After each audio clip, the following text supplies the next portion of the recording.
흑암의 인생에 빛이 비추다라는 제목으로 말씀을 잠시 나누겠습니다. 이사야서를 나누고 있는데요.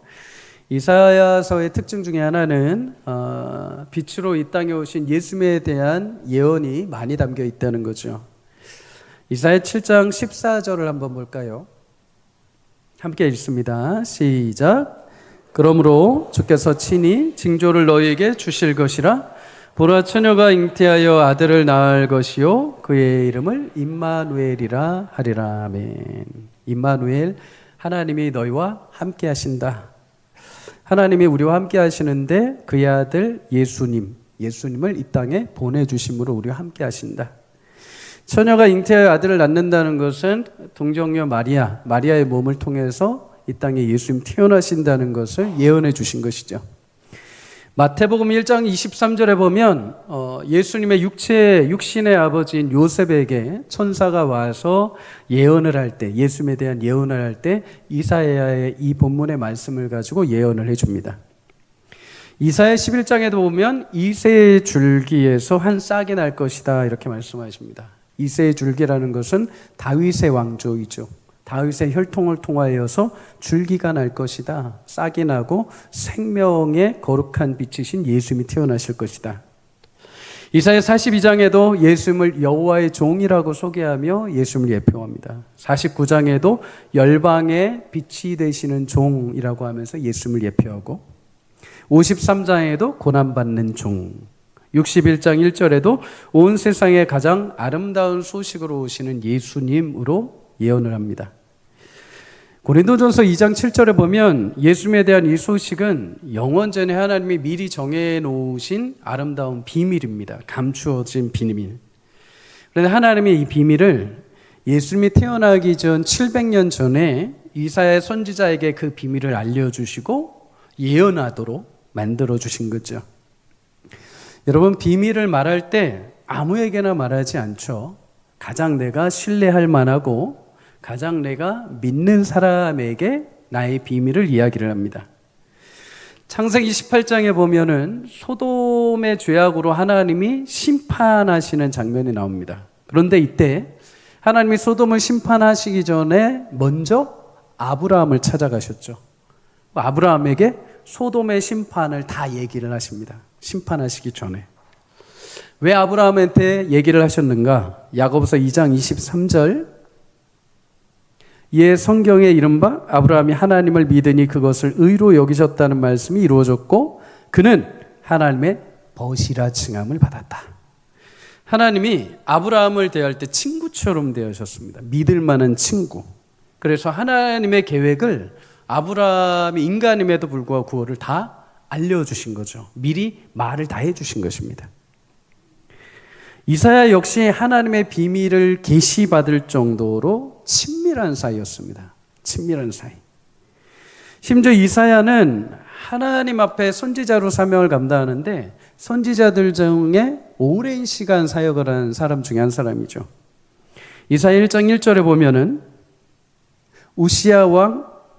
유다 왕 우시아와 요담과 아하스와 히스기야 시대의 아모스의 아들 이사야가 유다와 예루살렘에 관하여 본 계시다. 이사야가 유다 왕 4명의 왕이 지나는 시간 동안에 계속 사역을 했습니다. 50여 년 가까이가 됩니다. 50여 년 동안 하나님이 옆에 두고 귀하게 사용하신 거죠. 또한 하나님에 대한 이사야의 마음, 친구 같은 이사야의 마음은 하나님에 대한 마음이 좀 특별했습니다. 이사야 6장에 보면 하나님이 죄악이 관영한 이스라엘을 보면서 내가 누구를 보낼까? 누가 우리를 위해서 가서 저들에게 전파를 할까라고 탄식하실 때 이사야가 하나님 앞에 손들고 나갑니다. 주님, 제가 여기 있습니다. 나를 보내십시오. 즉시 부르심에 순종한 거죠. 그만큼 하나님을 신뢰하고 친밀했던 이사야에게 하나님은 감추어 두었던 비밀이신 예수님에 대한 모든 계시를 다 알려주십니다. 그리고 오랜 시간 동안 이사야를 옆에 두시고 사명을 감당하게 하시죠. 여러분, 우리도 하나님과 친밀해지는 은혜가 있기를 주의 이름으로 축복합니다. 교회 와서 우리가 옆에 있는 성도님들과 또는 목회자들과 또는 중직자들과 친해진 것도 참 좋은데 가장 먼저 교회 나올 때 하나님과 친밀해지셔야 됩니다. 하나님과. 예배할 때 어떻게 해서든 하나님과 친밀해지기 위하여, 신앙생활할 때 하나님과 가까워지는 은혜. 하나님께 인생에 쓰임받는 것이 여러분 얼마나 큰 축복입니까? 물론 시대마다 어떤 사람들은 짧고 굵게 쓰임받기도 하지만, 그런데 하나님은 오랜 친구처럼 옆에 두시고 오래도록 친밀하게 사용하는 사람들이 있습니다. 이사야, 엘리야, 다니엘. 오래도록 옆에 두시고 하나님이 신실하게 사용하시는 사람들. 그들 모두 공통점이 있다면 하나님과 친밀했다는 것입니다. 친했다는 것이죠. 시편 25편 14절을 함께 읽어봅니다. 시작. 여호와의 친밀하심이 그를 경외하는 자들에게 있으며 그의 언약을 그들에게 보이시리로다. 아멘. 여호와를 경외하는 자, 여호와를 가까이 하는 자, 여호와께 친밀함으로 나가는 자에게 하나님 그 비밀을 알려주십니다. 여러분, 하나님과 친밀해져 가시기를 주의 이름으로 축복합니다. 신앙생활을 하면 할수록 하나님과 가까워져 가야 됩니다. 신앙생활을 할 때 점점 하나님과 이렇게 일정한 간격을 두시는 분들이 있습니다. 적당하게 간격을 두시고, 하나님 저 더 이상은 부르지 마십시오. 전 딱 여기가 좋습니다. 전 이 정도만 딱 하겠습니다. 여러분 더 가까이 가십시오. 딱 이 정도 거리에 있으면은 하나님 딱 거기까지밖에 안 하십니다. 하나님을 더 가까이 하고 사모하고 친밀하고 하나님 곁에 머물고자 하는 자에게 하나님 그 비밀을 알리시고 하나님 귀한 은혜를 베풀어 주시는 줄 믿습니다. 어떤 꼬맹이들이 그런 아이들이 있죠. 막 험상궂게 생긴 어른이 딱 있는데, 어떤 아이들은 경계하고 안 가는 아이들이 있는데, 어떤 아이들은 그런 벽이 없어요. 그냥 갑니다. 그냥 가서 막 장난치고 그냥 가서 막 놉니다. 그럼 경계심이 많은 아이들은 저러다 혼나는 거 아니야 이렇게 생각하는데, 오히려 그 사람이 아이가 다가와서 아이가 막 호물없이 할 때 오히려 더 마음을 열고 그를 안아주죠. 마찬가지입니다. 여러분, 우리 하나님은 누구라도 그 앞에 나올 때 안아주시고, 누구라도 그 앞에 오시면 주의 손으로 붙잡아 주시는 분이십니다. 하나님 앞에 더 가까이 나오고 친밀함으로 하나님의 놀랍게 역사하시는 비밀과 은혜를 체험하며 살아가는 저와 여러분이 되시기를 주의 이름으로 간절히 축복합니다.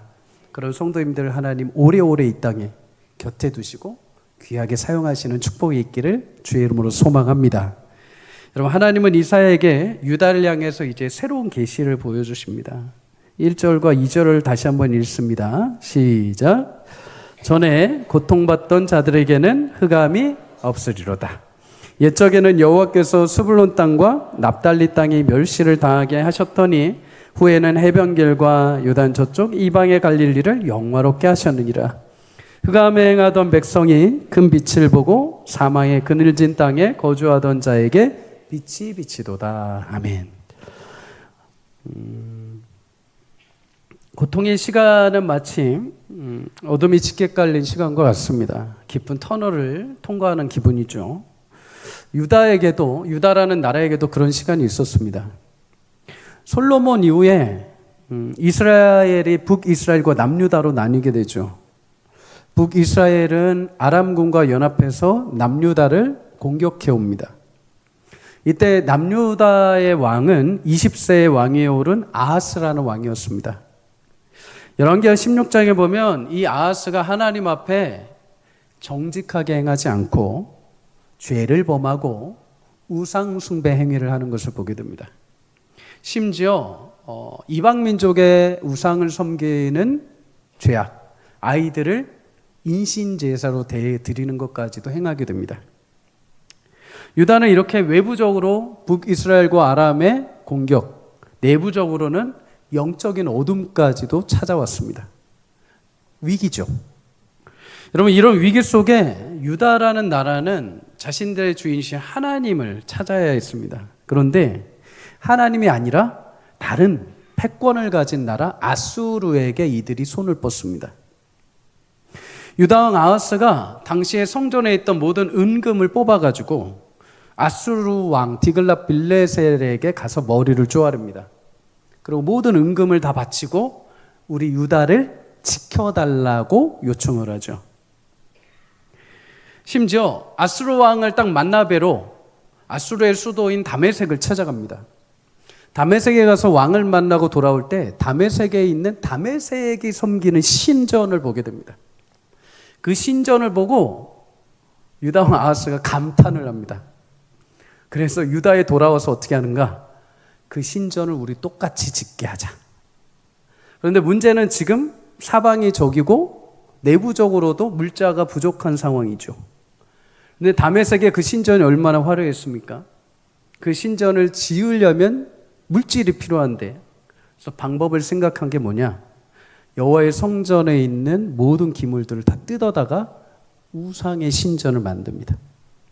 하나님의 성전을 잘 유지해야 되는데 그걸 다 뜯어가지고 우상 신전을 만들고, 더 이상 성전에서 예배하지 않고 우상 신전이 세워진 그곳에 가서 아하스가 제사를 드리기 시작한 거죠. 유다가 대놓고 이제 하나님을 외면하고 세상 나라와 우상을 섬기기 시작한 겁니다. 여러분, 이렇게 하나님을 외면하고 성전을 훼손하고 아수르를 의지했던 유다, 그러면 그렇게 선택을 했는데 그 결과가 어떤가? 역대하 28장 21절을 함께 읽어봅니다. 시작. 아하스가 여호와의 전과 왕궁과 방백들의 집에서 재물을 가져다가 아수르 왕에게 주었으나 그에게 아멘, 유익이 없었다. 처음에 아수르는 유다를 구해주는 것처럼 보였습니다. 그런데 시간이 지나자 본색을 드러내죠. 아수르가 아람을 멸망시키고 북이스라엘을 힘을 빠뜨리고 동시에 유다에게 조공을 더 요구하기 시작을 합니다. 정치적으로 심한 압박을 가해오기 시작을 합니다.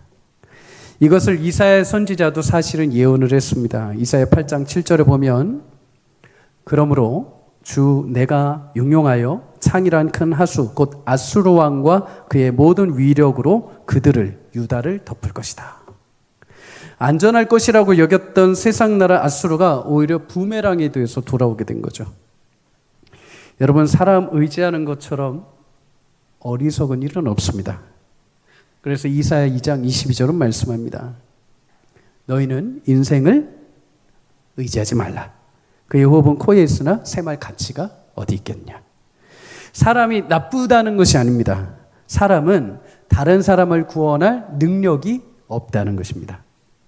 아수르를 통한 징벌은 하나님이 유다를 향한 징계임고, 또 하나님이 그렇게 정하신 일은 사람이, 나라가 방해할 수 없고 막을 수가 없습니다. 그래서 늘 언제나 우리는 신실한 하나님을 의지해야 될 줄 믿습니다. 여러분, 아수르가 유다를 위협해 올 때 그러면 가장 먼저 위험에 노출되는 사람들이 있겠죠. 오늘 1절에 보면 스불론, 납달리, 해변길, 요단 저쪽 이방의 갈릴리라고 말합니다. 지도를 잠깐 보실까요? 오른쪽 북쪽 위에 아수르 지역이 있는데 지도에는 안 나와 있습니다. 아수르가 공격해 오면 가장 먼저 공격을 받을 지역이 바로 납달리, 스불론, 갈릴리 쪽입니다. 갈릴리만 놓고 보자면 갈릴리는 사실 굉장히 비옥한 지역입니다. 그래서 농업을 해도 경제적 이윤이 많이 남는 곳. 그런데 문제는 최북단에 있다 보니까 도시 중앙에서의 지원도 약하고, 또한 변방에 있다 보니까 외적의 침입이 가장 잦았던 곳이기도 합니다.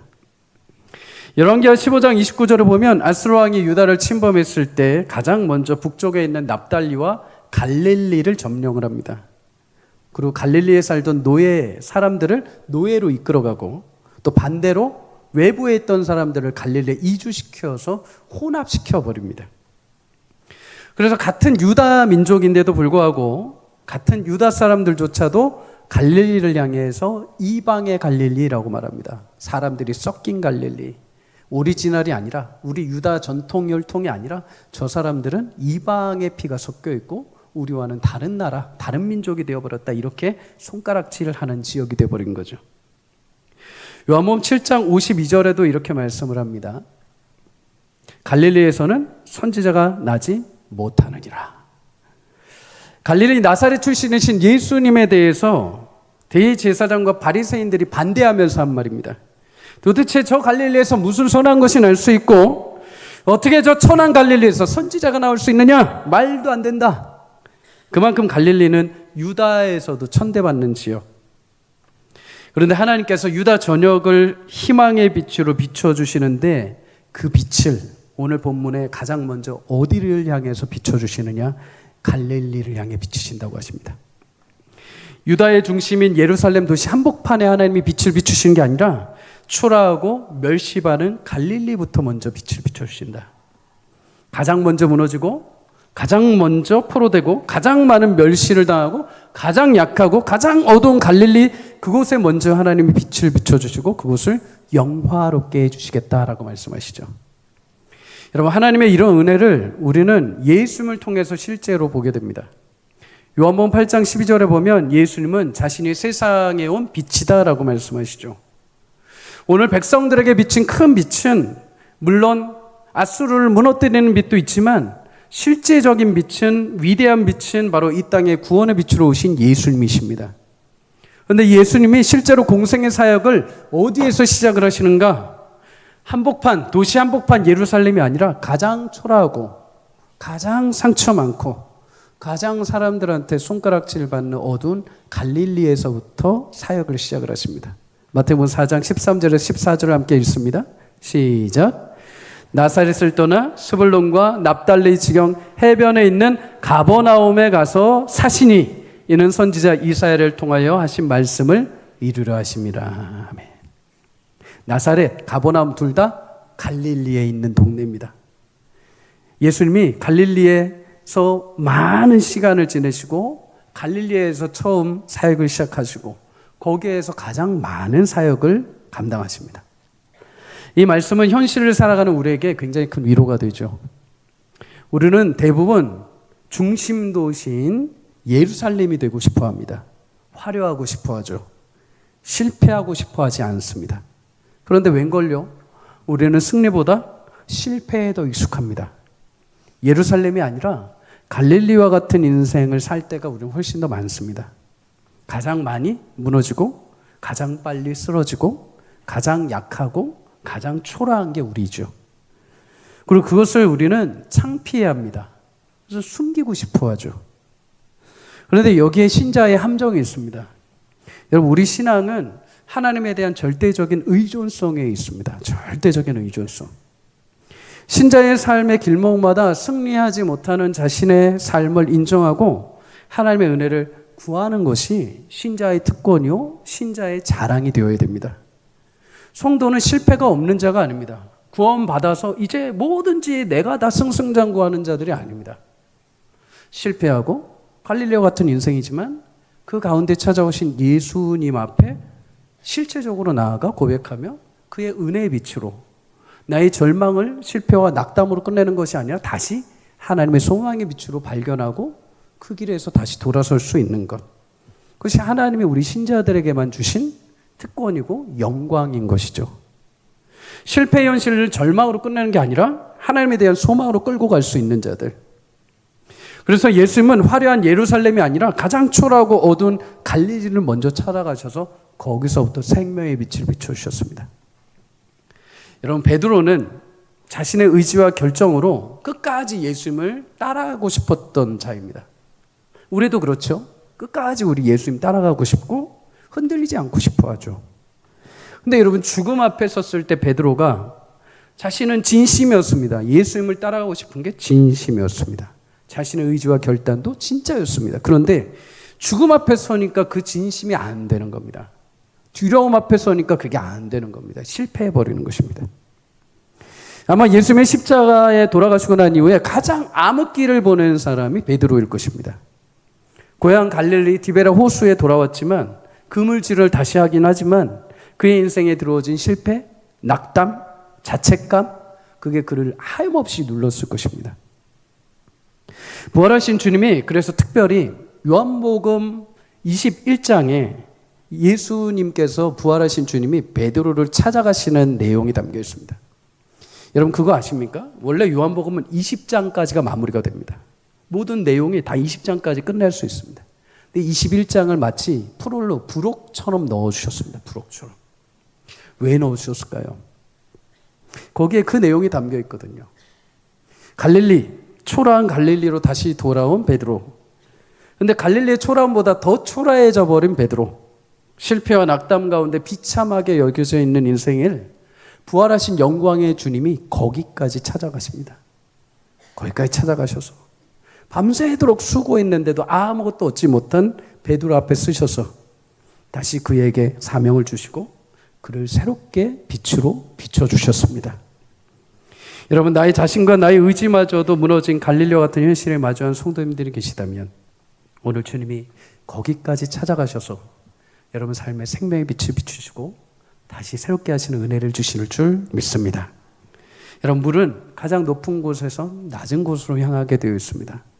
하나님의 은혜는 가장 초라하다 여기고 가장 실패로 끝났다 여기는 그 현장에 하나님의 은혜는 임하게 되어 있습니다.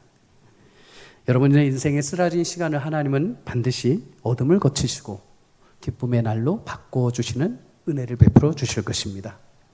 오늘도 여러분의 삶이 갈릴리와 같은 인생이기에 오늘도 그것이 어떻게 해서든 바꿔서 예루살렘 중심으로 가려고 하는 것이 아니라 주님, 제 인생이 갈릴리같이 초라하고 연약하고 범민 많고 늘 실패하지만 그래서 주님이 갈릴리에 오셔서 가장 먼저 생명의 빛을 비추시고 그곳에 가장 많은 병자들을, 가장 많이 귀신 들린 자를, 가장 많이 약한 자들을 찾아가셔서 그들을 구원하신 것처럼 가장 약한 나에게 오임하셔서 나를 회복하시고 생명의 빛을 비추시는 놀라운 축복이 오늘 예배하는 모든 성도님들 가운데 임하시기를 주의 이름으로 축복합니다. 우리 3절과 4절을 함께 읽습니다. 시작. 주께서 이 나라를 창성하게 하시며 그 즐거움을 더하게 하셨으므로 추수하는 즐거움과 탈취물을 나눌 때의 즐거움같이 그들이 주 앞에 즐거워하오니 이는 그들이 무겁게 맨 멍에와 그들의 어깨의 채찍과 그 압제자의 막대기를 주께서 꺾으시되 미대한의 날과 같이 하셨음이니이다. 아멘. 어둠에 헤매던 자가 빛을 보게 되면 이전에 알지 못했던 큰 기쁨을 얻게 됩니다. 예전에 어떤 영상을 보는데 아기가 태어났는데 아기가 태어나면서부터 눈이 잘 보이질 않는 거예요. 그래서 아무리 보여줘도 이게 재밌는 건지 즐거운 건지를 모르는 것입니다. 그래서 한 병원에서, 대학병원에서 연구를 해서 이 아이를 위해서 특수 안경을 맞췄어. 아이가 이거를 딱 끼자마자 새로운 눈이 열린 거예요. 그 전에 보지 못했던 아빠 엄마의 얼굴, 재미난 장난감을 보니까 애가 막 자지러지게 웃으면서 막 신기해하는 겁니다. 우리가 보지 못하는 어둠 가운데 있다가 빛이 비추면서 모든 것을 밝히 보게 될 때 그 즐거움과 기쁨은 이루 말할 수 없습니다. 4절에 그날에 그 빛이 비칠 때 즐거움을 더하게 하셨다라고 말합니다. 다른 번역을 보면 큰 기쁨을 주셨다 합니다. 큰 기쁨. 왜 큰 기쁨인가? 이 기쁨은 유다 나라가 스스로 만들 수 없고 스스로 기대하지 않았던 기쁨이 주어졌기 때문입니다. 오늘 본문의 이 기쁨을 추수의 즐거움으로 말씀하죠. 추수할 때의 즐거움. 여러분, 추수할 때의 즐거움은 당연한 것입니다. 그런데 추수할 때 왜 더 큰 기쁨을 주셨는가? 여러분, 나라를 빼앗긴 상태에서 추수를 하면 어떻게 될까요? 나라를 빼앗긴 상태에서 내가 추수를 열심히 하면 나라를 빼앗은 대적이 와서 그 추수하는 것을 족족 다 가져가 버리는 것이죠. 성경에 보면 이런 비참한 시대가 있었습니다. 사사기에 보면 이스라엘 민족을 미디안이 쳐들어와서 7년 동안 압제를 합니다. 7년 동안. 얼마나 심하게 압제를 했는지 이스라엘 백성들이 미디안의 압제를 피해서 산으로, 들로, 동굴로 피해서 살 정도였습니다. 심지어 추수 때마다 미디안인들이 어떻게 알았는지 추수 때면은 찾아와가지고 추수한 모든 것을 다 빼앗아 갔습니다. 여러분들이 잘 아는 사사 기드온. 그래서 기드온이 밀을 타작을 하는데, 여러분, 밀 타작하는 건 마당에서 해야 되죠. 바람에 결을 날려보내야 됩니다. 그런데 이 타작 소리를 듣고 미디안들이 와서 뺏어가니까 포도주 즙을 따는 틀에 들어가서 몰래 밀을 빱니다. 어떻게 해서도 이거 빼앗기지 않으려고. 하나님이 그래서 사사 기드온을 어느 날 부르십니다. 그리고 이제 기드온을 통해서 미디안을 칠 것을 말씀하시죠. 기드온이 이를 위해서 용사 32,000명을 모읍니다. 근데 하나님은 그것도 많다. 줄여서 300명의 용사들만 추리십니다. 그리고 이 300명의 용사들에게 칼과 창을 주신 게 아니라 밤에 산 위에 서서 나팔과 항아리와 횃불을 들게 하십니다. 미디안 군사들 위에 산 위에 서서 300명의 용사가 밤에 항아리를 깨고 나팔을 불고 횃불을 높이 들었을 때 하나님은 미디안 군사들이 서로 베면서 죽이게 하셔서 이스라엘에게 승리를 주십니다. 이 승리는 이스라엘이 만들어낸 게 아닙니다. 예상하지 못한 승리이기에 가장 큰 기쁨이 된 것이죠. 마찬가지로 하나님은 유다를 향해서 미디안에게 승리의 날을 주셨던 것처럼 아수르의 멍에를 꺾고 흑암 가운데 살던 유다를 구원하시는 큰 기쁨을 약속해 주셨습니다. 우리 인생에 멍에를 짊어지는 일들이 있습니다. 세상의 멍에, 두려움의 멍에, 절망의 멍에, 그런 멍에들이 우리를 짓누르죠. 사업장을 하시는 분들은 매달마다의 수익에 대한 멍에들, 짐들, 또 직원들이 있으면 이 직원들을 어떻게 또 한 달 사례비를 줘야 되나 하는 짐들, 자녀를 키우시는 우리 부모님들은 내 자녀의 앞날과 미래에 대한 여러 가지 인생의 짐들. 여러분, 그런 짐들이 우리를 때로는 짓누릅니다. 그걸 감당해야 되는데 그 짐이 쌓이고 쌓여서 때로는 지칠 때가 있다는 거죠. 그것이 우리의 멍에입니다. 멍에. 그런데 마태복음 11장 28절에 주님은 그 짐을 가지고 어떻게 하라고 하시는가? 함께 읽습니다. 시작. 수고하고 무거운 짐진 자들아 다 내게로 오라. 내가 너희를 쉬게 하리라. 그 자리에 가만히 있지 말고 나에게 가져오라는 것입니다. 다른 세상의 사람들을 찾아가서 그 멍에를 풀 수 있는 방법이 없고 오직 너의 죄를 위해서 십자가에 달린 나 예수에게 나오면 너의 짐을 가볍게 하리라. 이스라엘이 미디안 멍에를 붙들렸던 미디안의 모든 멍에를 하나님이 꺾으셨던 것처럼 아수르의 멍에를 하나님 유다에서 제거하신 것처럼 여러분 삶에 놓인 인생의 멍에 그 짐을 주님이 꺾으시고 자유케 하시는 은혜를 주시는 분이십니다. 시편 30편 11절에 이렇게 말합니다. 함께 읽어봅니다. 시작. 주께서 나의 슬픔이 변하여 내게 춤이 되게 하시며 나의 베옷을 벗기고 기쁨의 띠를 띄우셨나이다. 아멘.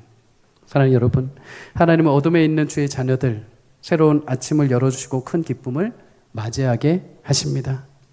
내가 때로는 내 감당할 수 없고 내가 할 수 없는 능력의 한계점에 있을 때가 있습니다. 우리 전쟁도 그렇죠. 전쟁이 이렇게 일어날 줄 누가 알았겠습니까?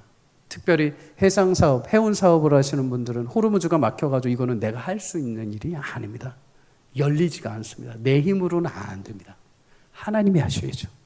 하나님이 그걸 열으실 때 어떻게 돼요? 큰 기쁨, 내가 예상하지 못했던 큰 기쁨, 그 은혜를 주시는 것이죠.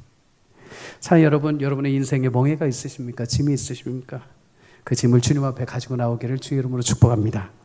예수님 그 슬픔이 변하여 기쁨이 되게 하시고 여러분의 슬픔의 옷을 벗기시고 새로운 기쁨의 띠를 띠게 하시는 놀라운 축복을 여러분에게 허락해 주실 줄 믿습니다. 우리 6절에서 7절을 마지막으로 읽습니다. 시작.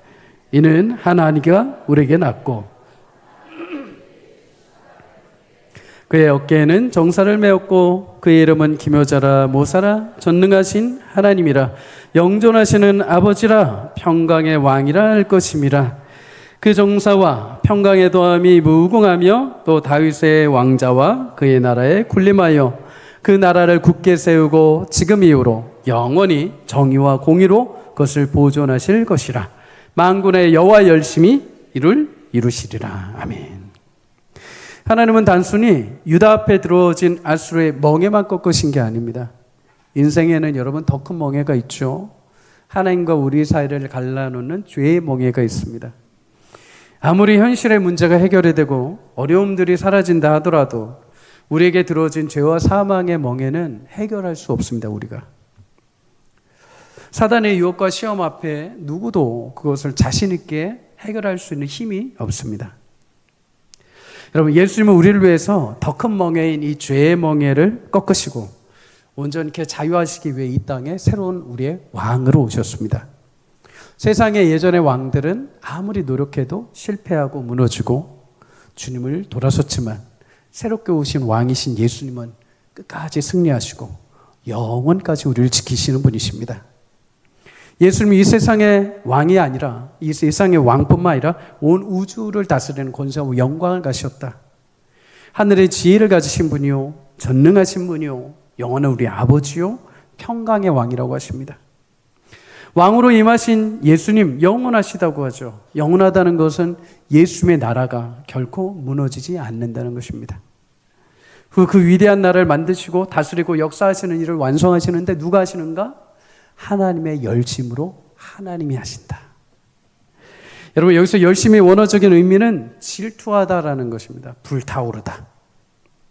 하나님 우리를 향한 목적과 계획을 가지시고 그것을 이루시기 위해 어떤 장애물이 있어도 그것을 돌파해 가시는 분이십니다. 하나님의 사랑의 집념으로 여러분과 저를 향해서 붙잡으시고 그 일을 끝까지 완성하시는 분. 자녀들이 때로는 엉뚱한 길을 가고 때로는 예상하지 않은 일들을 벌일 때마다 그렇다고 해서 자녀를 포기하는 부모는 아무도 없습니다. 하나님도 마찬가지입니다. 하나님 우리를 포기하지 아니하시고 하나님의 영광과 찬송의 자리까지 우리를 이끌어 가시는 분이십니다. 그 열심의 결정체가 예수 그리스도이시죠.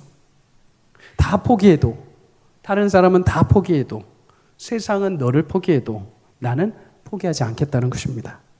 내 아들 독생자를 내어주는 한이 있더라도, 내 아들 독생자를 죽이는 한이 있더라도 결코 너를 포기하지 않겠다. 반드시 너를 나의 영광의 자리까지, 너의 거룩한 자리까지 반드시 이끌어 완성하겠다. 여러분, 우리 성경에 등장하는 여러 인물들을 보면 하나님의 열심을 보게 됩니다. 열심. 아내를 누이라고 속인 아브라함. 믿음이 연약했던 아브라함이 믿음의 조상이라고 불립니다. 속이는 자였던 야곱, 늘 속이며 속고 속이던 야곱이 이스라엘 12지파의 아버지가 됩니다. 혈기로 충천하여서 살인을 저질렀던 모세가 광야의 이스라엘 백성들을 이끄는 민족의 지도자가 됩니다.